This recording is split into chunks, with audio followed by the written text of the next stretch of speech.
New Thought Media Network. We are a global broadcast network of positive music, media, and entertainment, inspiring humanity's evolution along the journey of enlightenment and creating a world of love, peace, empowerment, and prosperity for all. New Thought Media Network. Positively inspiring.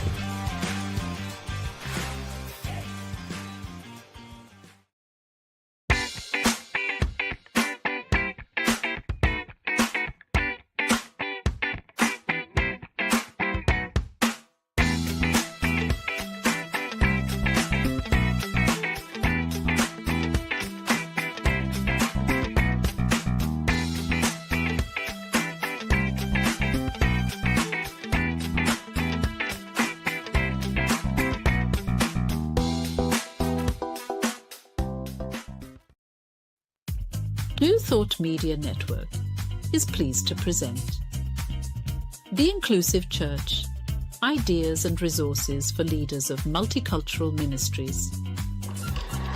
The Inclusive Church with Tracy Brown. Tuesdays at 12 noon Mountain Time. Join Tracy and her guests as they go deep and share practical tips and resources you can use in your ministry. And now let's explore the Inclusive Church with Tracy Brown.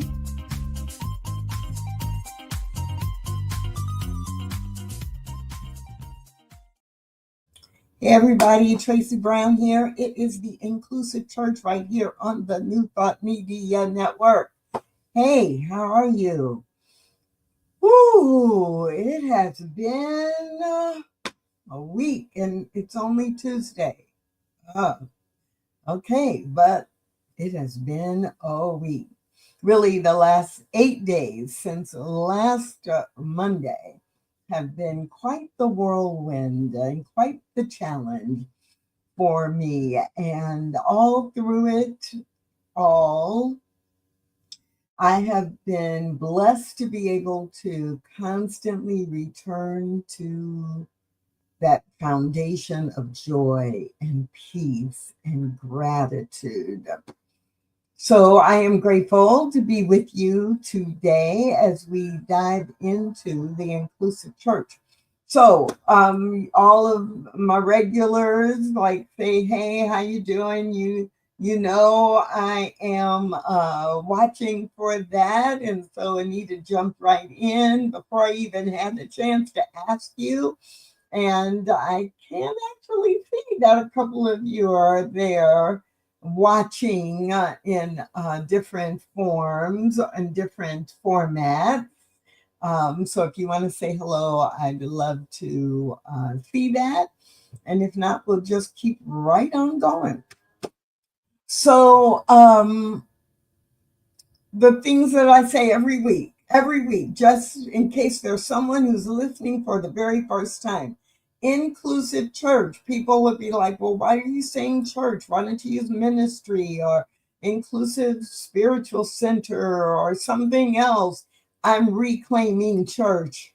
The word church simply means it's a gathering of people. It's the people, not the property. Okay, I'll calm down because don't get me on my soapbox about that. The church is not a building. The church is the congregation, the people, the folks who come together to learn and practice spiritual principles. So that's why it's Inclusive Church, even though I also say ideas and resources for multicultural ministries are inclusivity, where inclusivity is the primary value.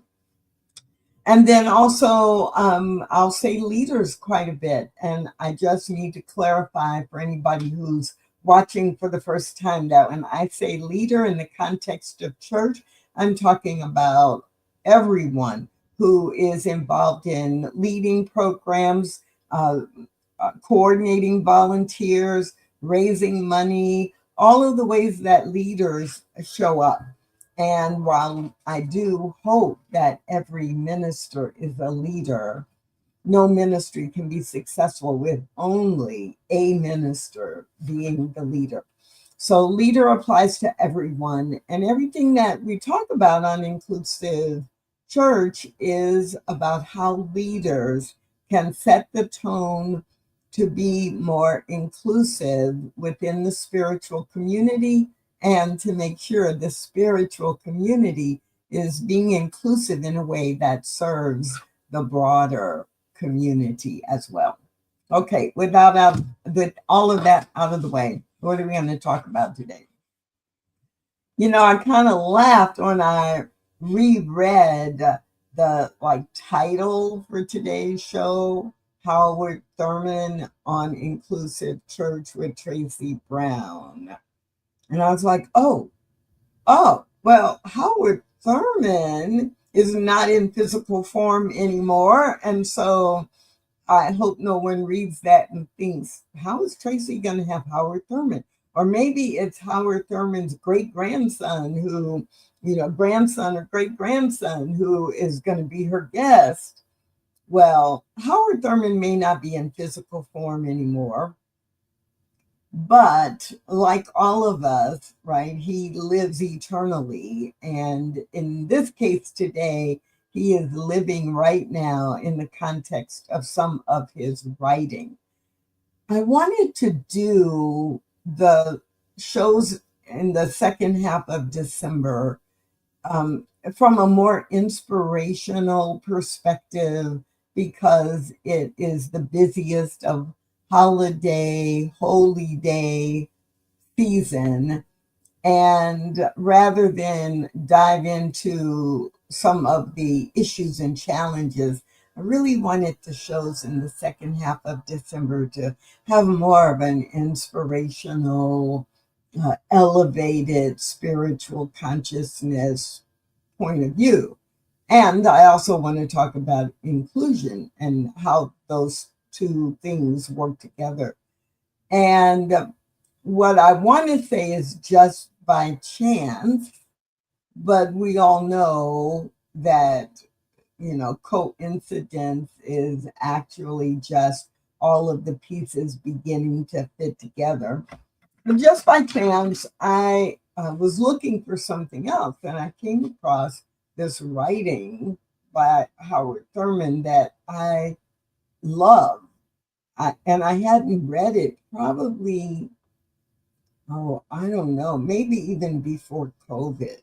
I was going to say 3 or 4 years, but maybe it's been 5 or 6 years. And when I read it a few days ago, I said that is what we want to talk about on Inclusive Church. So the reading is Keep Open the Door of Thy Heart.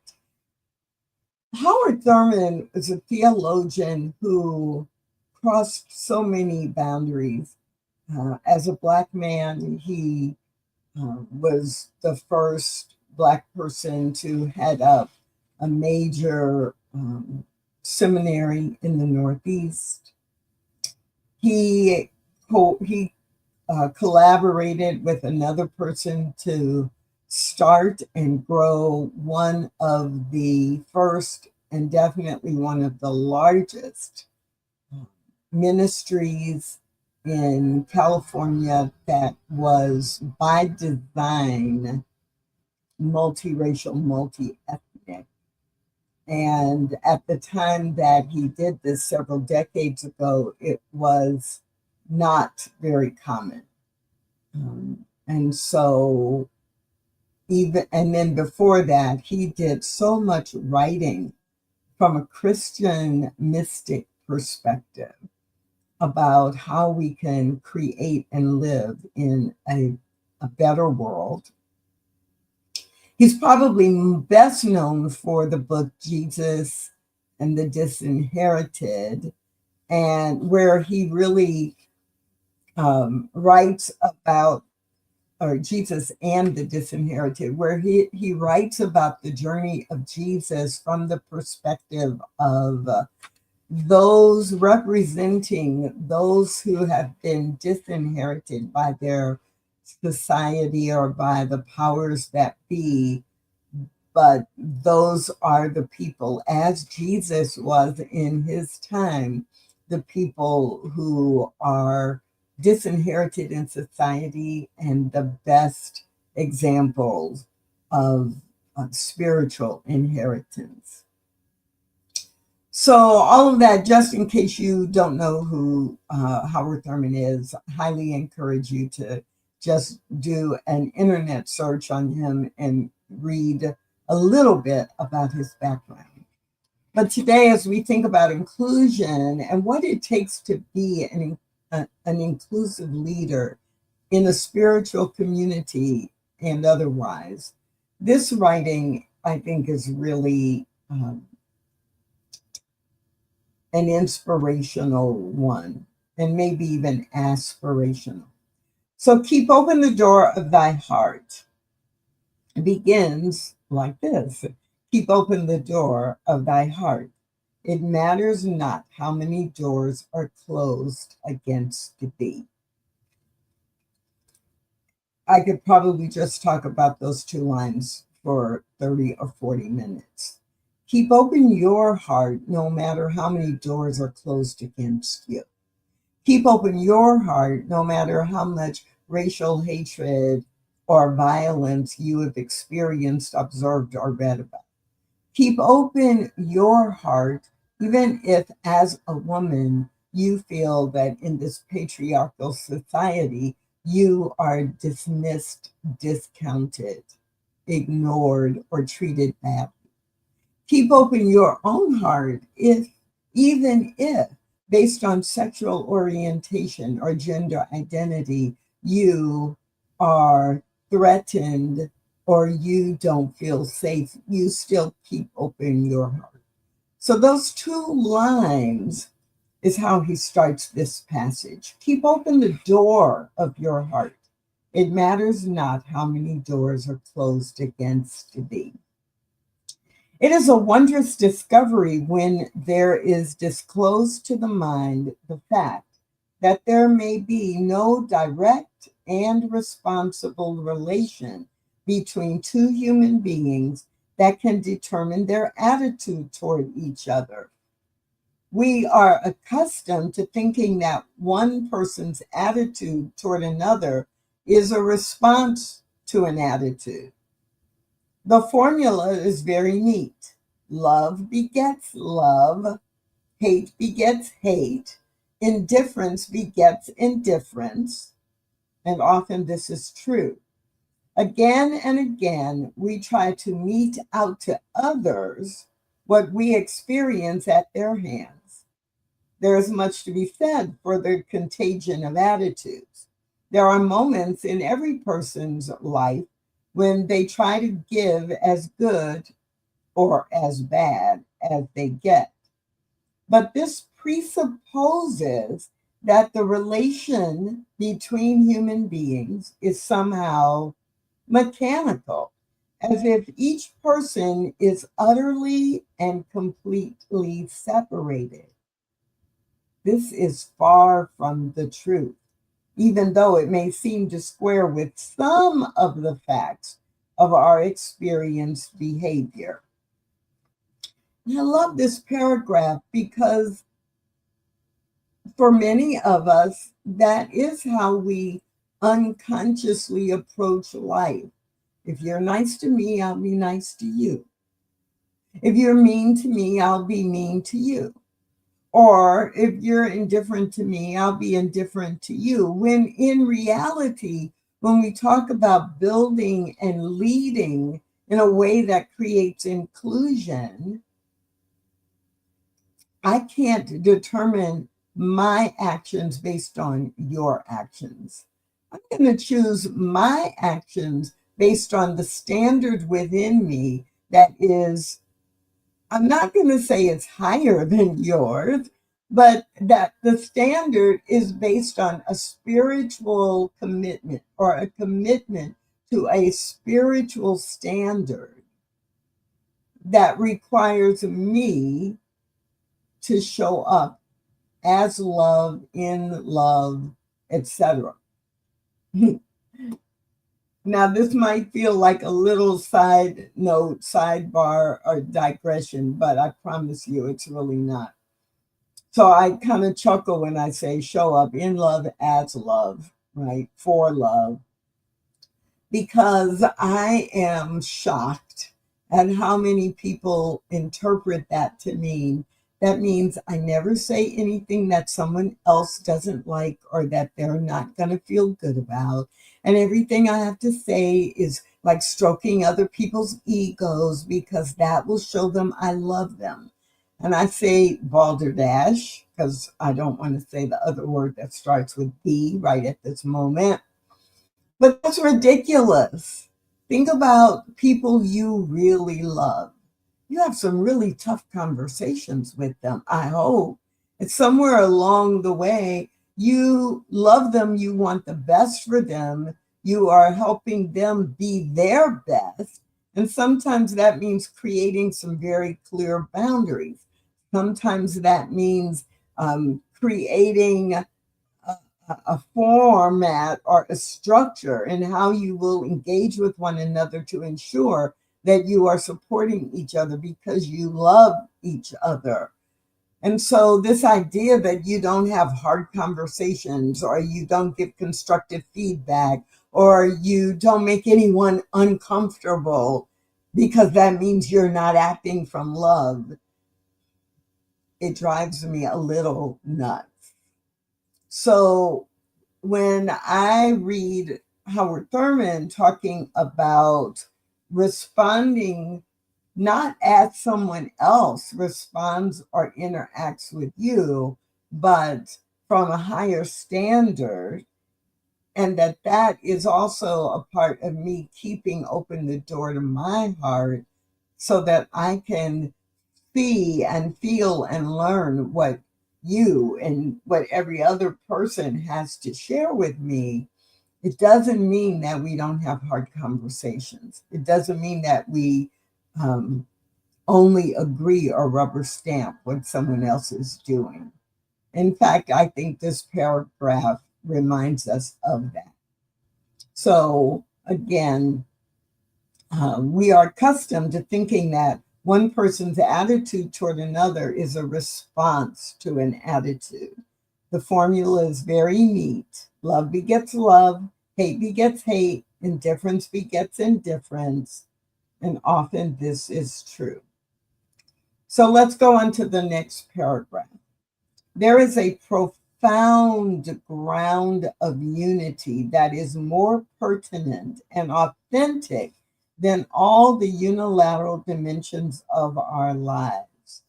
This we discover when we are able to keep open the door to our heart.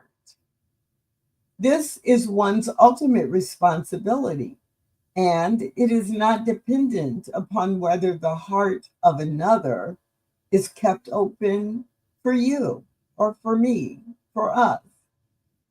Here is a mystery.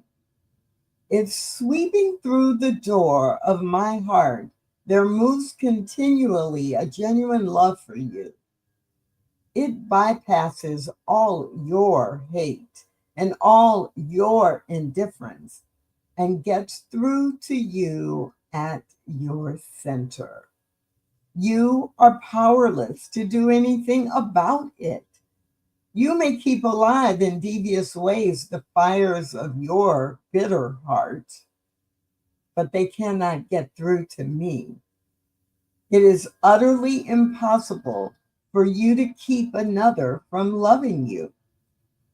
True, you may scorn his love.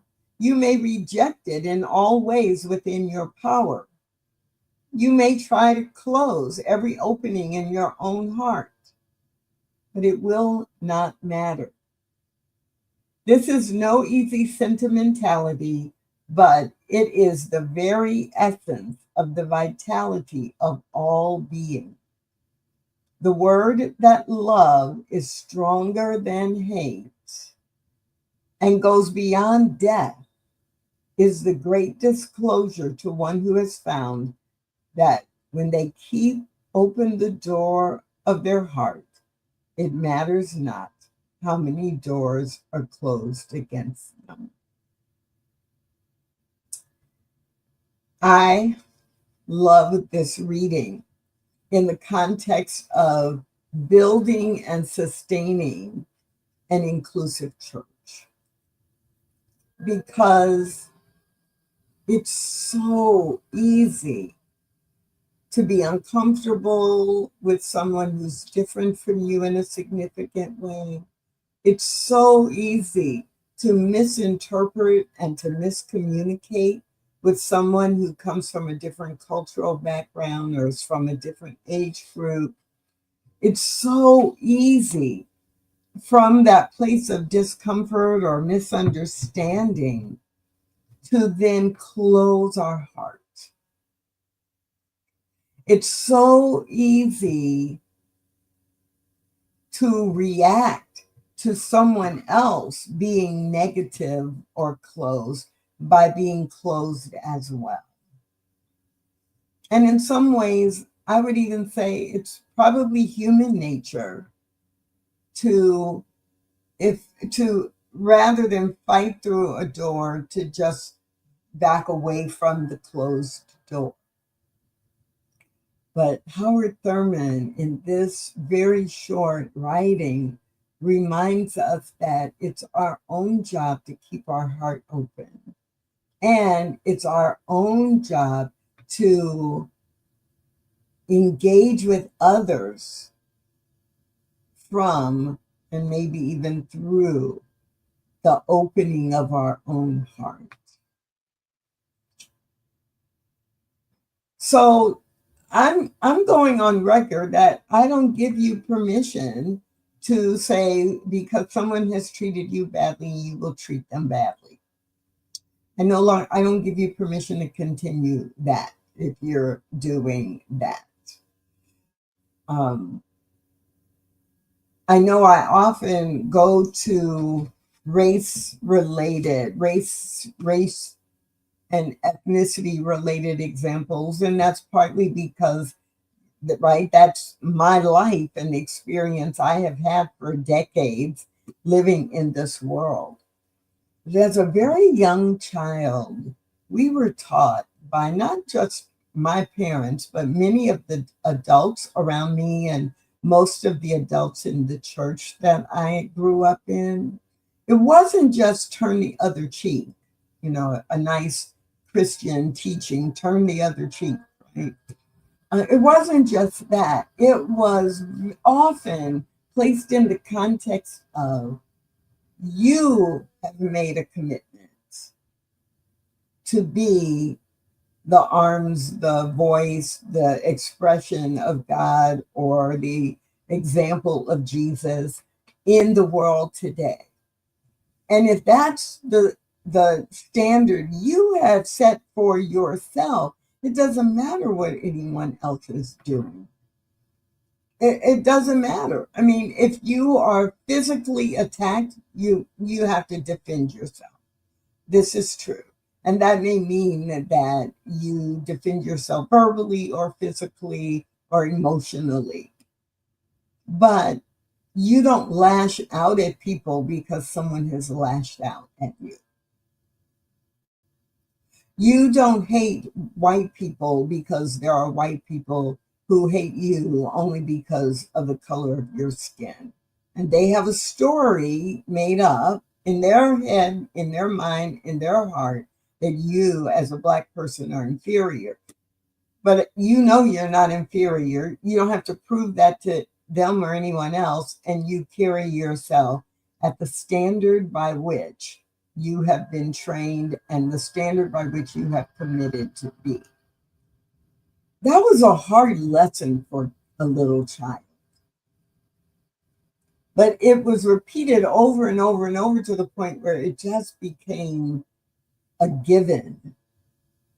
And now I'm so grateful for that lesson, because as an adult, it really prepared me to do what Howard Thurman writes about in this short writing, right? It matters not in let's see if I can find the exact quote.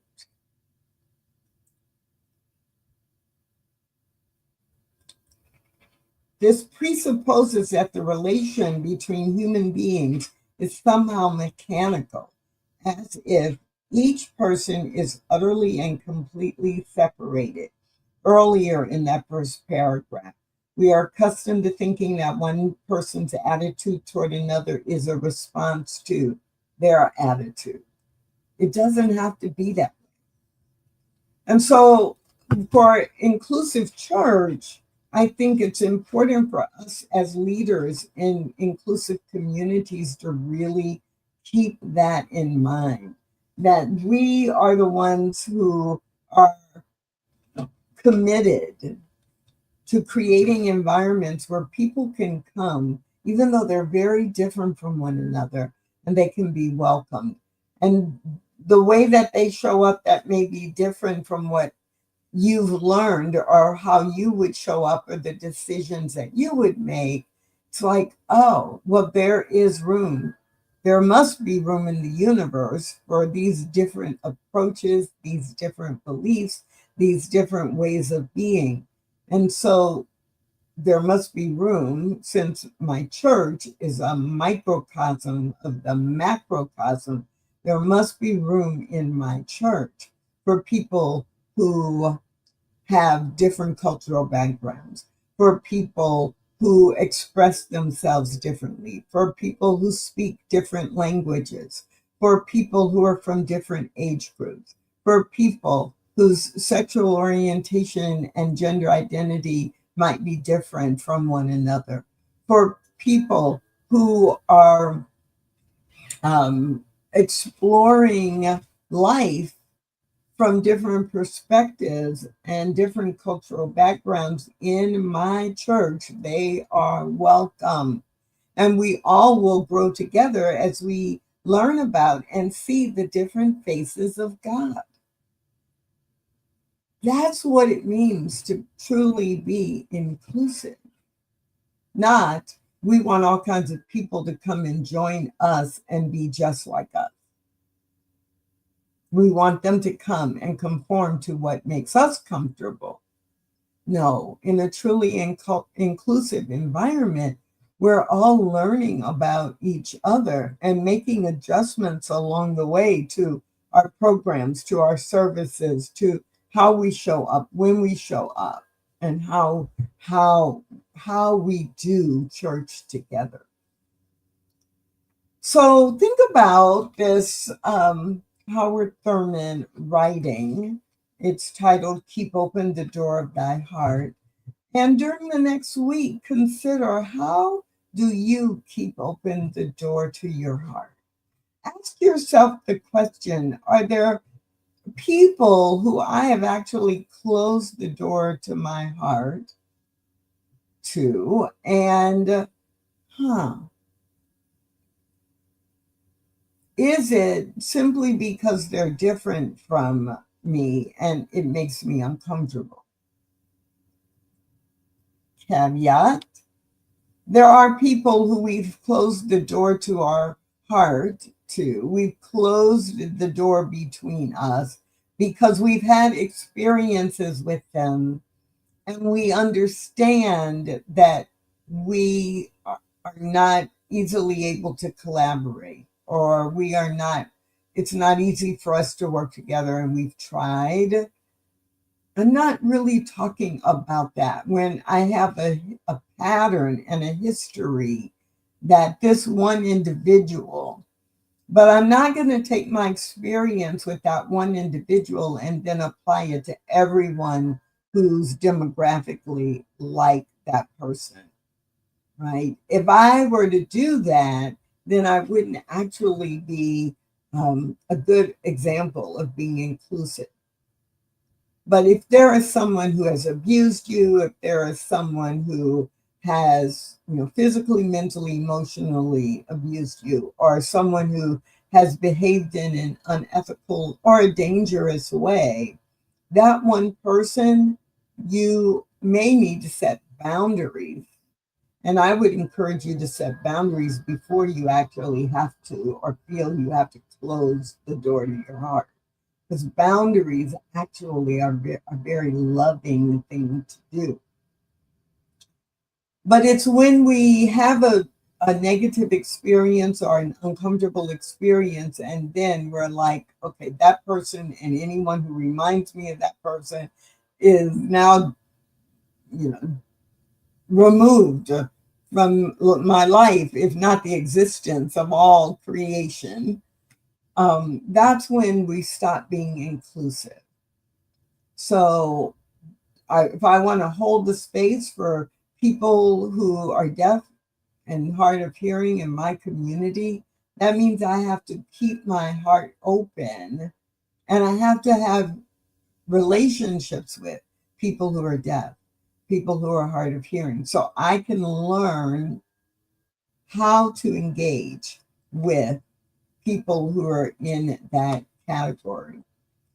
If I'm uncomfortable with people who speak with an accent, and I see that I've closed the door of my heart and I've just dismissed this population or this demographic, it's my job to keep open the door of my heart and behave in a different way, get more information, increase my interaction with, somehow learn what I need to learn in order to be able to build a bridge between my cultural background and the cultural background of this other person or group.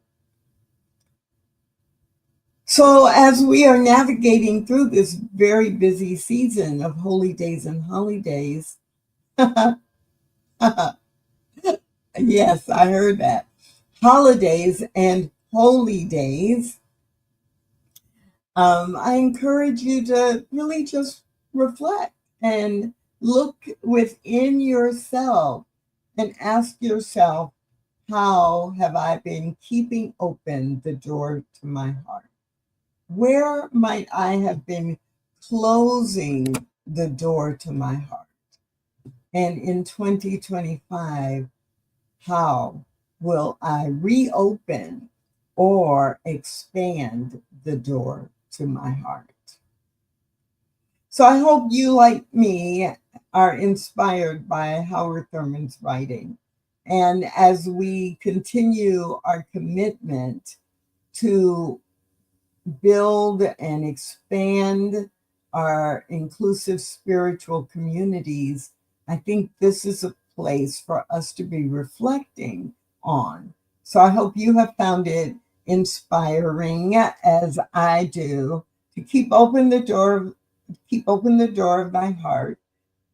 It matters not how many doors are closed against thee. That's it for this week's episode of Inclusive Church.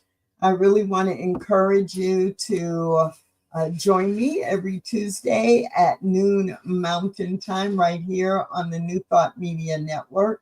And I'll be back with you next week.